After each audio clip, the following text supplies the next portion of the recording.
It's time for the show where high culture and pop culture collide. Woo! Hey, people! How you doing out there? All right, welcome to You Don't Know Jack Sports. Glad you managed to launch the application. Yeah, that was good. Woo-hoo!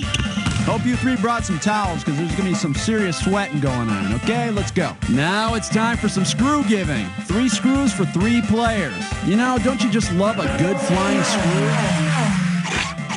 Okay, here's the deal with these screws. If you think your neighbor doesn't know the answer to a question, but you want to make him answer it anyway, buzz in and then hit the S key. S for screw. See, I made it easy for you. Everyone set? Let's kick it off. Player 3, pick a category for me.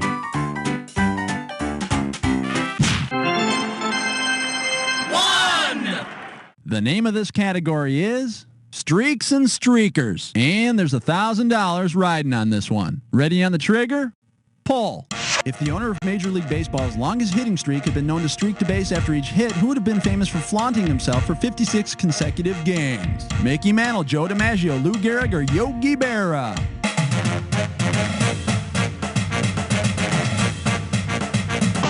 Player 3, take it. Joltin' Joe holds the record for hitting in 56 consecutive games. Yeah.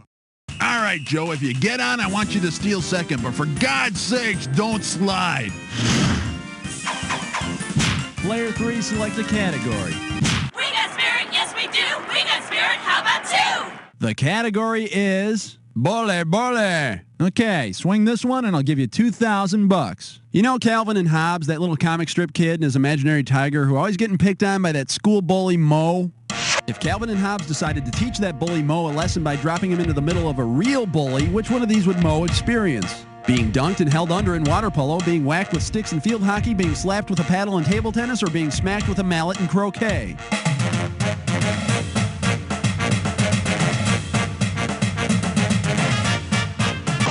Player 2, it's all yours.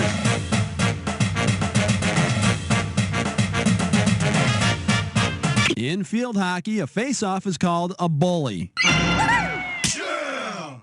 And a guy that talks to stuffed tigers as if they're real is called a nutso. What do you say, player 2? How about it? 3! All right, let's see what we're doing here. Killing the ball. Oh, yes, this one's worth 3,000 bananas. Get ready to buzz, because here it comes. If Leatherface from the Texas Chainsaw Massacre were playing for the Baltimore Orioles and executed a Baltimore chop, what would he have done? Slice the ball between first and second base, hit the ball down in front of home plate, swung a bat at the umpire, or hit a line drive straight at the pitcher's head?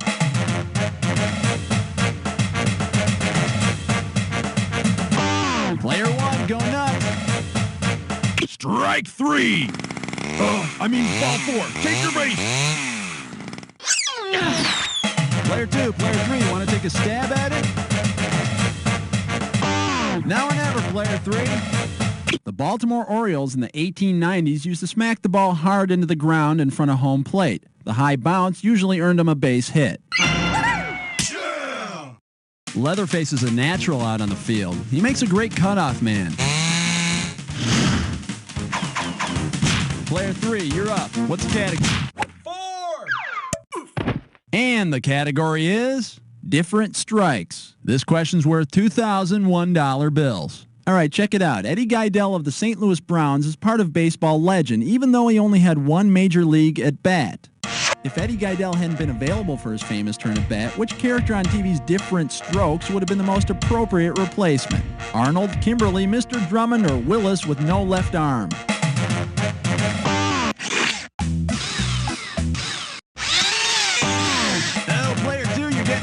Make the most of it. Mr. Drummond, I'm not even sure he can get his bat up anymore. Player 1, player 3, who's going for it? Player 3, go nuts.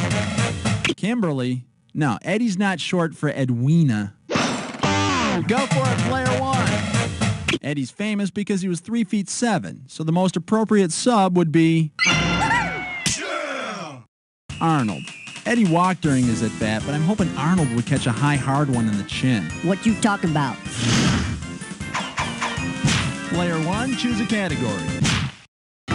Funwalk Fairyland. Funwalk Fairyland. Hey, that rhymes with Dundalk, Maryland. We're going to Dundalk, Maryland. And the area code for Dundalk, Maryland is 410. Woo! Hope none of you people get car sick because we're going on a fiber optic field trip. Okay, let me get out my Dundalk white pages and flip through here, and we're going to find someone to bother and play our little game with us. And looks like we're going to play with Wally Shopson. Okay, I'm dialing up old Wally Shopson here, a little ringy-dingy here, and let's see if he's home and see if he wants to do it. And, oh, it's ringing. Hello? Hello, is this Wally Shopson? Yeah, it's Wally. Hi, Wally. My name's Guy. I'm from, You Don't Know Jack, the Sports Edition, and I was wondering if you wanted to maybe help us out on the phone today, you know, do a little phone thing. Is this going to be on the radio, huh? No, actually, it's going to be on a CD-ROM. Oh, okay. Let me check with my wife. Hold on a minute. Hon, they got a game on the telephone. Oh, man. Hon? Do we have time for this? Yeah, I'm going to talk to him, No, okay? We'll hold on and see what happens. Yeah, okay. Hello? Yeah. Yeah, my wife says okay, so I'm going to go ahead and talk to you. Excellent. Okay, so what do you do out there in Dundalk, Wally? Oh, I work at Captain Scurvy's. It's a sub shop. I cook subs. Man, that sounds great. Okay, so Wally, are you a big sports fan? Well, I like the O's. I follow them O's, you know. Well, like I told you before, Wally, I'm a host of a sports trivia game, and maybe you could come up with some sort of sports question for our contestants. What do you think? I don't know if I could do that, but I'll give it a try. Excellent. Okay, I'm going to put you on with our producer, Cookie, and he'll tell you what to do and all that stuff. Then we'll get back to you, and we'll see what we got you just for us. want me to hold on? Yeah, just sit there, and someone will start talking to you in a second. Don't worry about it. Okay, I'll hold on. All right, how cool is that? We're going to be back with Wally Shopson in a second. Let's just go back to the next category.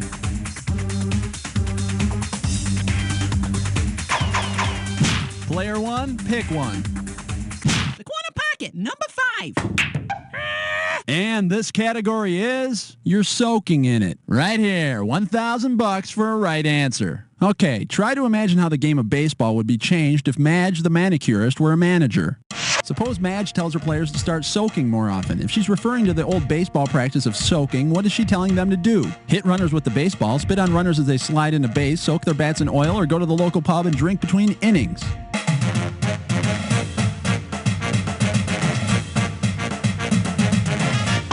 Go for it, player 3. 2. Player 1, player 2. Either you want to take a swing. Player 1, hit it. No, that's what she tells them to do at the post-game party. Boing! Player 2, you think you're up to it? Go for it, player 2. Not gonna dat. Man, you guys really suck. Take the blindfolds off. Here's the right answer. In the early days of baseball, you could get a runner out by soaking them or hitting them with the baseball. But I don't think it was ever legal to soak your opponents in Palmolive. Player 1, give me a category. Uh-oh, press futz mitts grime board. It's time for a ticklish Tesco. Your category for this gibberish question is vanity pictures. The opening value is $5,000. Okay, now remember you don't have a lot of time here, so the less time you take, the more money you make. Okay, listen up and tell me what phrase this rhymes with. Set for headshots, mirror. Player 2, it's in your court.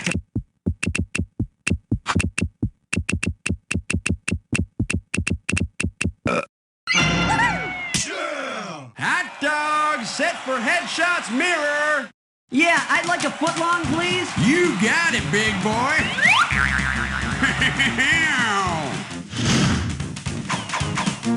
Let's have a category, player 2. It's skydiving tonight at 7. Here's your category. Somewhere over the rainbow. And we'll pay out $3,000 for this one. Everything in place? Because here she comes. Tell me, what do David Robinson, Scottie Pippen, Chris Mullin, Karl Malone, and Patrick Ewing all have in common? They're members of Dream Team 1, they're members of Dream Team 2, they're members of Dream Team 3, or they're guys over 6'8".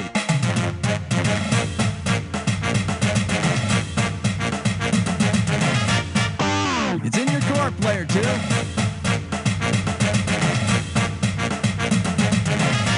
Rejected. Player 1, player 3, who's going to step up for this one? Player 1, go nuts. All of the above were members of Dream Team 1. Otherwise known as the only Dream Team about which we gave a flip. Player 1, it's up to you. What are we doing? You're 8. The category is God's favorite sport. You get this one right, you got $2,000 coming at you. On your marks, get set. Here's the question. If you combine philosopher Friedrich Nietzsche with sports legend Ray Nitschke, what philosophical statement would you get? God will have his layup rejected, God will be sacked, God is deadly with a slap shot, or God isn't dead, he's just batting below 200.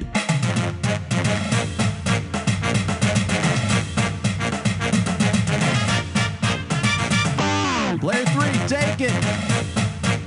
God will be sacked. Friedrich Nietzsche was a philosopher famous for saying God is dead, and Ray Nitschke was a famous linebacker for the Green Bay Packers. What I want to know is, what's God doing playing on Sunday? Time to pick a category. What's it going to be, player? Runners, take your mark. Set. 9.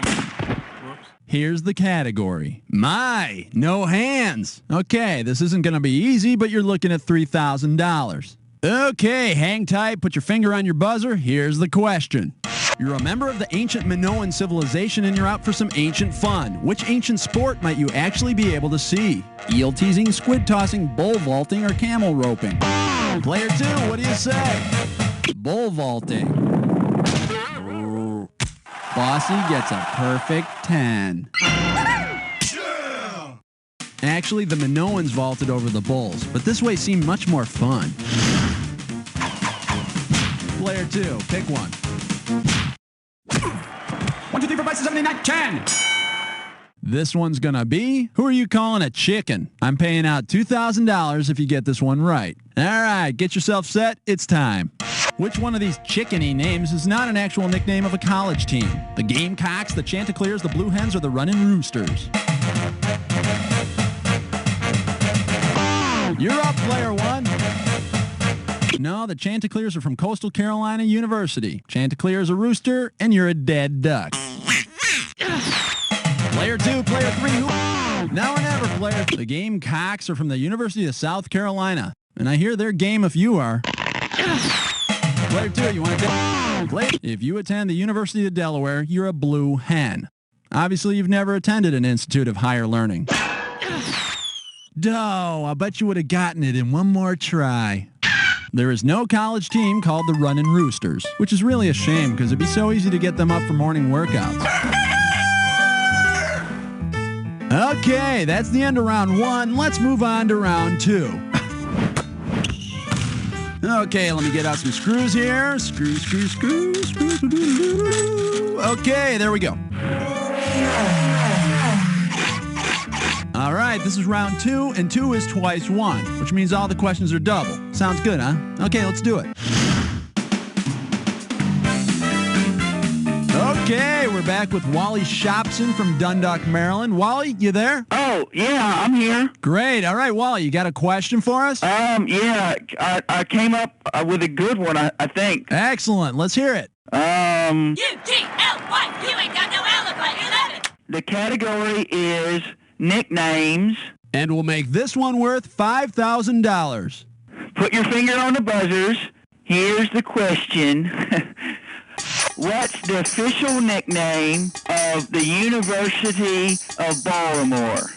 The Krusty Krabs, the Po Boys, the Super Bees, the Stevedores. Go for it, player 2. Okay, Wally, how about the Super Bees? The Super Bees, that's it! How do you ever get that? Nobody knows that. Yeah, that was hard, Wally. Man, Wally, that was a great question, man. Thanks a lot. That was really, we had a lot of fun with that. Well, I'd give my best. Well, that's all we can ask. So, Wally, just stay on the line and you'll get a prize or something. Okay, see ya. Okay, bye. Mr. Wally Shopson, everybody. How about that? Okay, let's move on to the next category. Okay, we need a category. Your pick, player 2.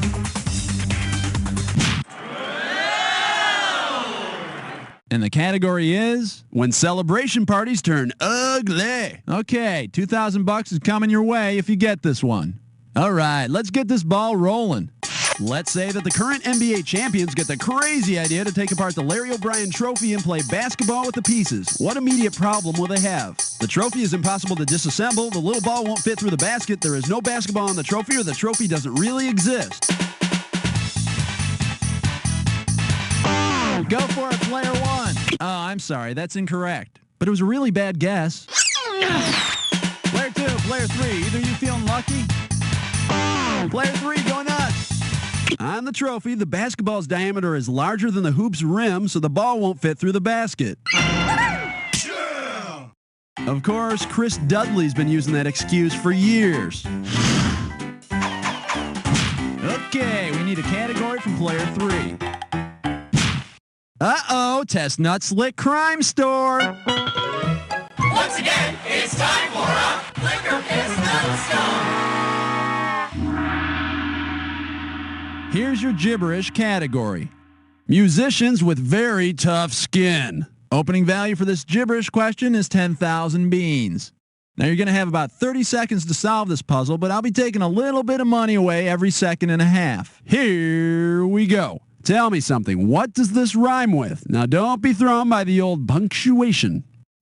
You brand the dance band.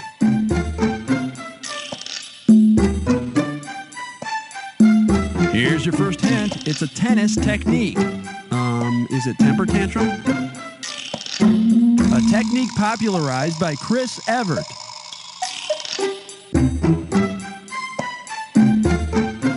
It's not her forehand. Better hurry if you want to ace this one. When I'm playing tennis, I like to use the U brand, the dance band. Huh. I always thought the two-handed backhand was some kind of Masonic handshake or something. Player 1, it's your choice. What looks good to you? Come on, ref. It's falling. 14. 14. Sit down. The category? Roger. And this one shouldn't be too tough. 4K for this one. So, you feeling anxious? Me too. Let's go. Based on his famous accomplishment in track and field, which of these might track star Roger Bannister do in the bedroom? Go for the gold 7 times in a row. Take his pole to record heights, do his famous flop in bed, or finish in under 4 minutes.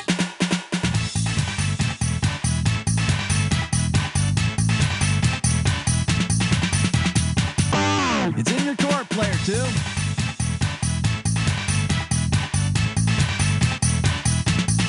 Ooh, ugly. Player 1, player 3.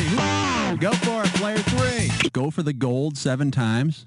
Well, maybe you ought to take a cold shower. Player 1, it's yours if you want. Player, as we say in Russia, Nyet. Well, that was impressive.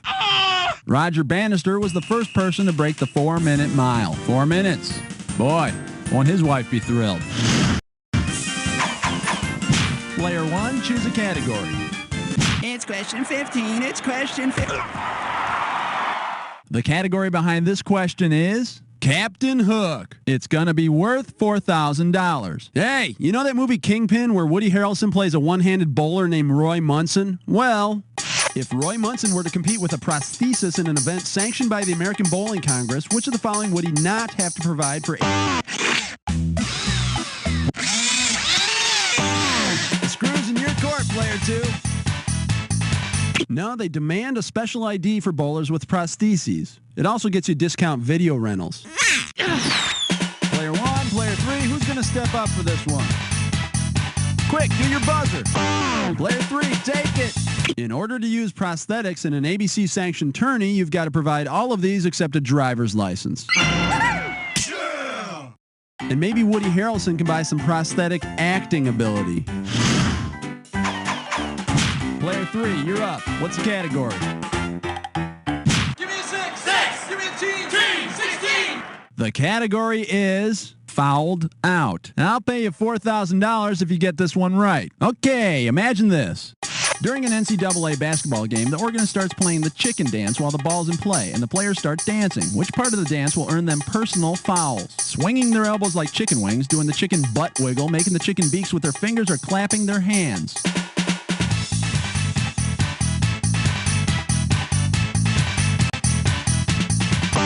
Now or never, player 3. No, it's not against the rules to use your fingers as a pecker. Player 1, player 2, who wants this puppy? Player 1, go nuts. No, you can do the butt wiggle. Unless someone's taking it to the hole. Player 2, if you wanted it, you. Player 2, what do you say? Swinging your elbows excessively on the court, even if you don't hit anyone, is against NCAA basketball rules.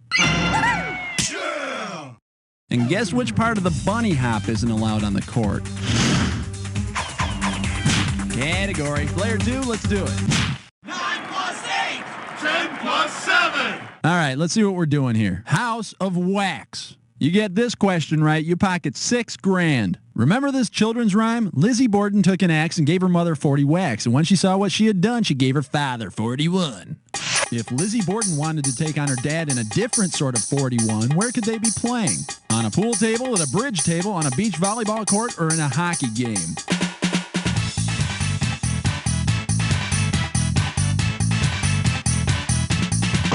Player 3, go nuts. Incorrecto. Player 1, player 2, who wants it? Player 2, it's all yours. 41 is a game of pool. And that's 41, Lizzie. You bastard!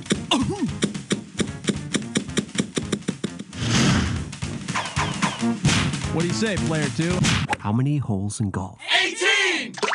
And the category is touched football. And there's $6,000 at the end of this question. Imagine the Village People performing their hit YMCA during a halftime show at the Super Bowl. While singing YMCA, the Village People also do the famous dance. Which letter do they make with their arms during the dance that does not mimic a football official's signal? Y, M, C, or A? Go for it, player 3. No, that means you're an ineligible receiver of dollars for this question. Player 1, go. There is no football signal equivalent to the C.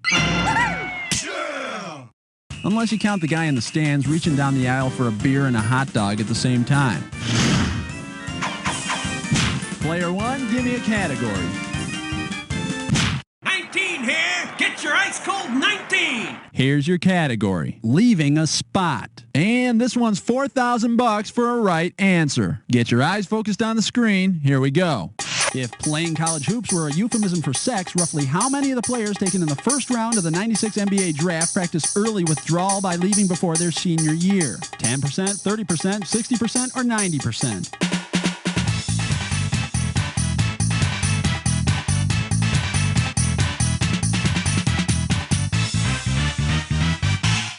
Oh, come on. No one's buzzing in? Come on. Player 2, you're doing pretty well. You know, what do you think? Should player 2 go or what? What do you think? Don't be a wimp. Go for it, player 2.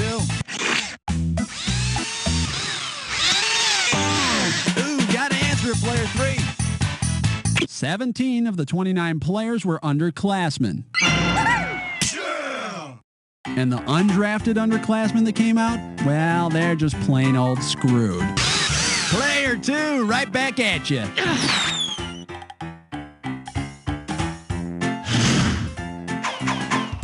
Player 3, select a category. 20. And this category is Muffy's Heartbreak. $6,000 is riding on this one. Well, your debutante class is woefully short. You've simply got to get new members. If you decide to annex another venerable women's institution, namely the First Association of Professional Female Athletes in the United States, what will you ladies be doing? Acing serves on your cotillion date, playing cricket at a fundraiser. Player 2, what do you say? You'll be joining up with the Women's Pro Rodeo Association, formerly known as the Girls Rodeo Association. You know, they don't have as many tea parties as the DAR, but it's a hell of a lot more fun. Hey, Fern, rope me some cream and sugar. Yee-hoo! Player 2, pick one.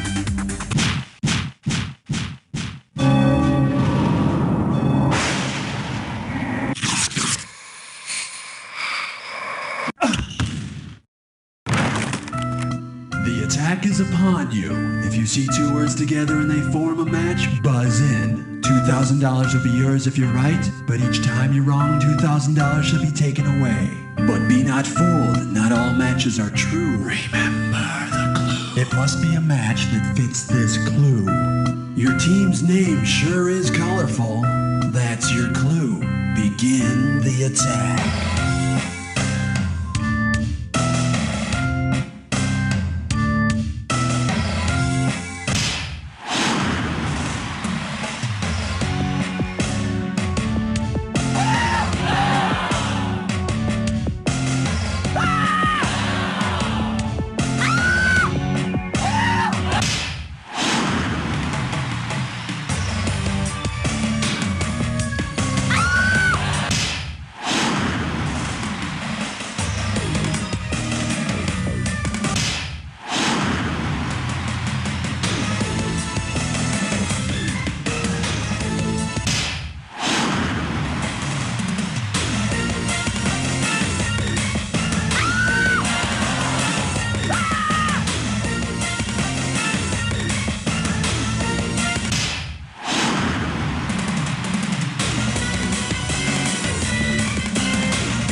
Hey, Player 2, you can file this game under V for victory, or under W for who cares.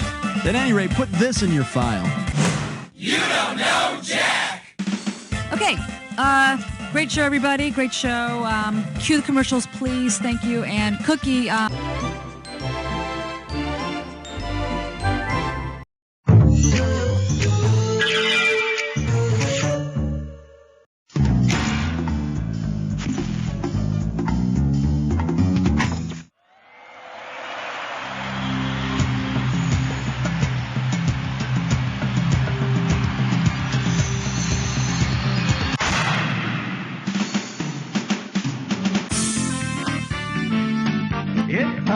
the show where high culture and pop culture collide.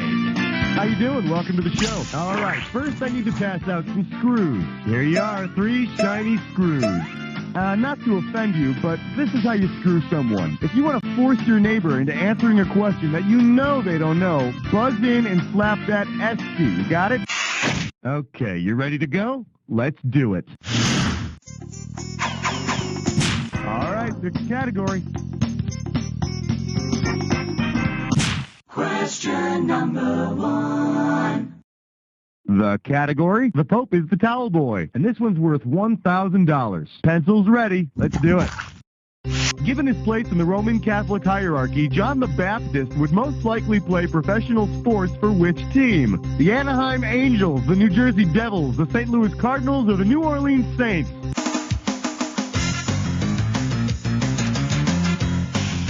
Take a shot, Player 2. See ya. Player 1, Player 3, you want it? Player 1, do it. He's best known as St. John the Baptist. Too bad it's a football team, because he's known for his dunking. Time to pick a category.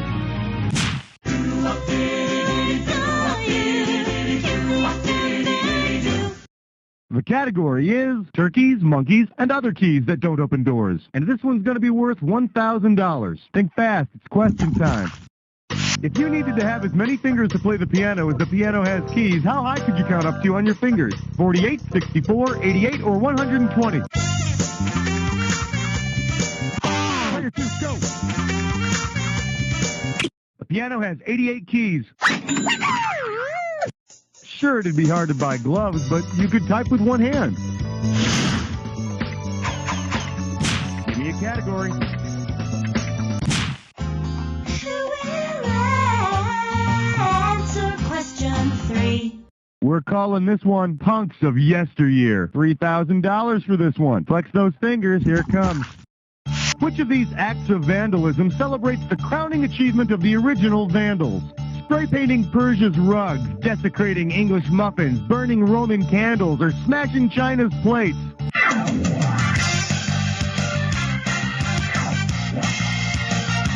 Player 2, grab it.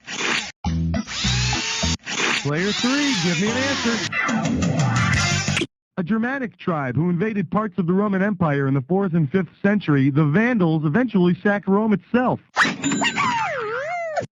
Sadly, the last descendants of the tribe all go to the University of Idaho. Hey, guess what, Player 2? You're screwed. All right, I need a category. Hallelujah! Bow your heads and pray to 4. Well, what do we have here? Symptoms of withdrawal. And this one's worth $2,000. Ready? Catch this. If you make a withdrawal from the left bank, what will you most likely stuff in your wallet? Take a shot, Player 2. The left bank is a section of Paris where students, artists, and other bohemians live and act moody. And now that you got 100 of them, go get yourself a buttload of soap and shampoo. Welcome back. Time to play round 2, where the values are doubled. All right, I hope you're all together, because we're going. All right, pick a category. All right, flesh, butt, spits, I'm poor. It's time for Gibberish lesson. Take a look at this gibberish category. I'll bite the hand that tries. The opening value of this gibberish question is $10,000. Now check this out. As the time disappears, so does the money. So the sooner you buzz in, the better. Okay, listen carefully and tell me what saying this rhymes with. Got it? No hand fed me, grins a face. Just Player 2, go for it.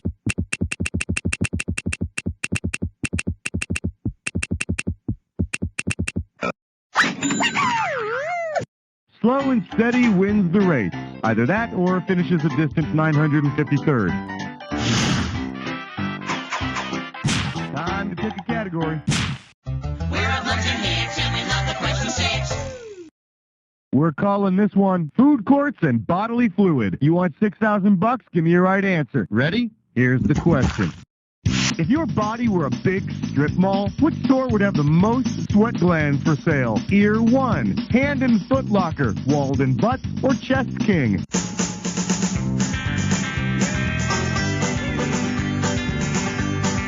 All yours, Player 1.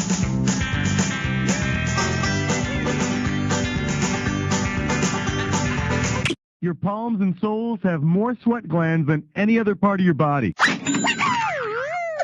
Even more than Orifice Depot. All right, I need a category. All right, Player 2 and 3, step aside, because Player 1's going on a dis or dat.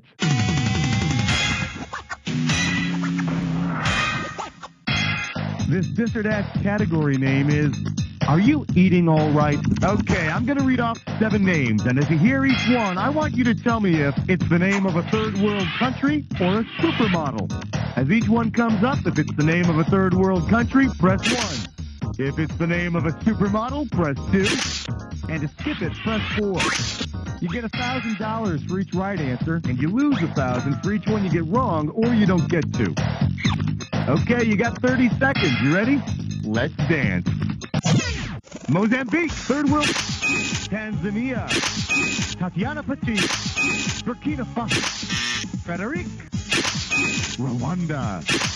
One more. Iman. That'll do it. Hey, not too bad. It could have been worse. Let's see what you did to your total. There you have it. What do you say we move on, huh? Give me a category. 2, 4, 6, 8. Question 8 is jailbait. Go 8. This category is known as I Am What I Eat, and this one's going to be worth $2,000. Okay, you ready? Type in your answer when you think you know it. In the Popeye cartoons, all we ever saw Wimpy eat was hamburgers, which makes him a carnivore, considering we usually only saw Popeye eat spinach.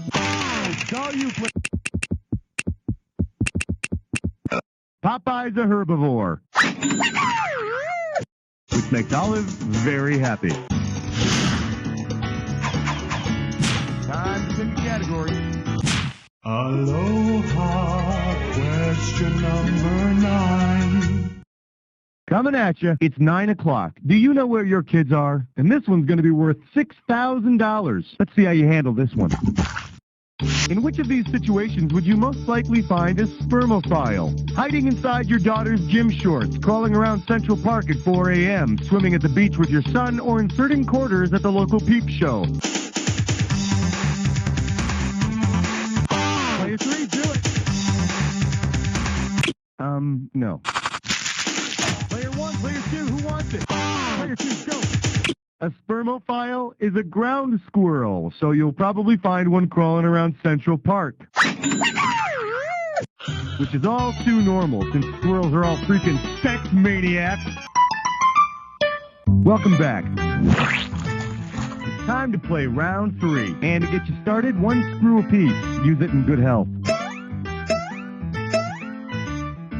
All right, if everybody's ready, let's do it. All right, pick the category. 10 fingers and 10 toes. Would you like to have a cheap cigar? For your viewing pleasure, 'tis but a price check, my lord. I'll give you 4,000 clams for this bad boy. Okay, so wrap your head around this. In the play Hamlet, Hamlet says he's gonna make his quietus with a bare bodkin. He says it, okay? What do you want from me? If Hamlet were shopping for a bodkin at Target, where would he start? Jewelry, greeting cards, kitchenware, or lingerie? Player 3, have at it. A bodkin is a kind of knife. And in a set with a cutting board and sharpening stone, it's only 40 shillings. A pops on the Kmart. All right, I get the category. It's 11 minus 1 plus 2 minus 1 is 11. This one's called Third Best Guy Made of Metal, and this one's going to be worth $4,000. Okay, the Olympics are over, and I couldn't be happier. I didn't sleep for 2 weeks just so I could catch the curling and biathlon at 3 a.m. every morning. But tell me this. Suppose the Olympic Committee had run out of bronze medals. Which character could they have melted down and mixed with copper to make more bronze? Mr. Sandman, the Man of Steel, the Tin Man, or Iron Man? Player 3, have at it. Bronze is an alloy made by combining copper and tin. They could have also hollowed him out and used him as a bobsled. Give me a category. Well, let's delve into question 12. Let's see what we got going. Buyers and best sellers. And this one's worth $4,000. One question coming right up. Considering which popular American novelist recently purchased Minnesota's pro football team, what future book might you expect to hit the bestseller list? A Time to Kill Their QB by John Grisham, Ellipsoid by Michael Crichton, The Goal Line Stand by Stephen King, or Games Against the Patriots by Tom Clancy? Player 1. Mr. Tom Clancy recently bought the Minnesota Vikings for just over $200 million. He also has to assume some of the old owner's debt, but he considers it a debt of honor. All right, pick a category. Look at the green. It's 13. Well, what do we have here? Wheel of Torture. How does $4,000 grab you? So, have you ever heard that the longest word in the English language is anti-disestablishmentarianism? Well, it's not, but considering how much it costs to buy a vowel on Wheel of Fortune, how much would it cost to buy all the vowels in anti-disestablishmentarianism? $250, $750, $1,500, or $2,750? It's all you, player 3. Oh, bankrupt. Player 1, player 2, it's open. Player 2, grab it. It's $250 to buy one vowel on Wheel of Fortune. No matter how many times that vowel is used in the word. A, E, I are going to cost you $750. But if you're that interested in anti-disestablishmentarianism, you wouldn't be hanging with Pat Sajak. Time to pick a category. Ain't no love like number 14. For your enjoyment, keeping cheese fresh longer. Heads up, this one's going to be $6,000. Hey, what are friends for if not to buy things from you, right? Suppose you're hosting a Tupperware party with the theme, a policy of containment. On what would you be trying to put a Tupperware lid? Inflation? Communism? It's all you, player 3. Harry S. Truman started the policy of containment to keep communist governments from expanding their influence. I keep inviting communists to my Tupperware parties and they never show up. They don't buy Amway either. What's up with that? Welcome to the Jack Attack. When you see two words on the screen that match, hit your buzzer. If you're right, I'll give you $2,000. If you're wrong, you're going down 2,000. But don't forget, remember the clue. Not any old word's gonna do it. It's gotta be a match that fits this clue. Yeah, I shot him, but I didn't shoot the deputy. Ready to take a shot at this Jack Attack? Have fun.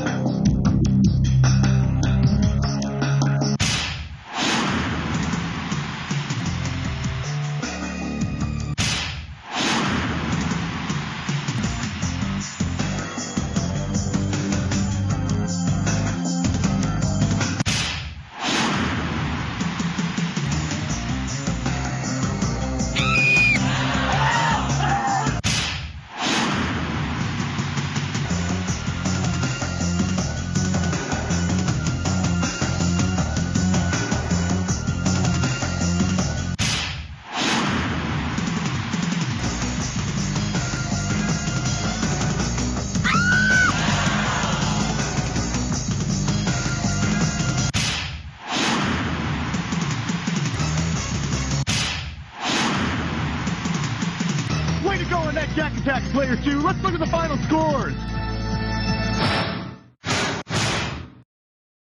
We got a tie. Player 1, player 2, you both did a really fine job. It's like the man says, a tie is better than a loss. Of course, he wasn't trying to win. Now, don't forget what else the man says. You don't know Jack! Howdy, kids. This is Pecos Bucky here, telling you to tune in next week for another exciting episode of You Don't Know Jack for That Show. Woohoo! And they didn't even pay me to say this. Woohoo!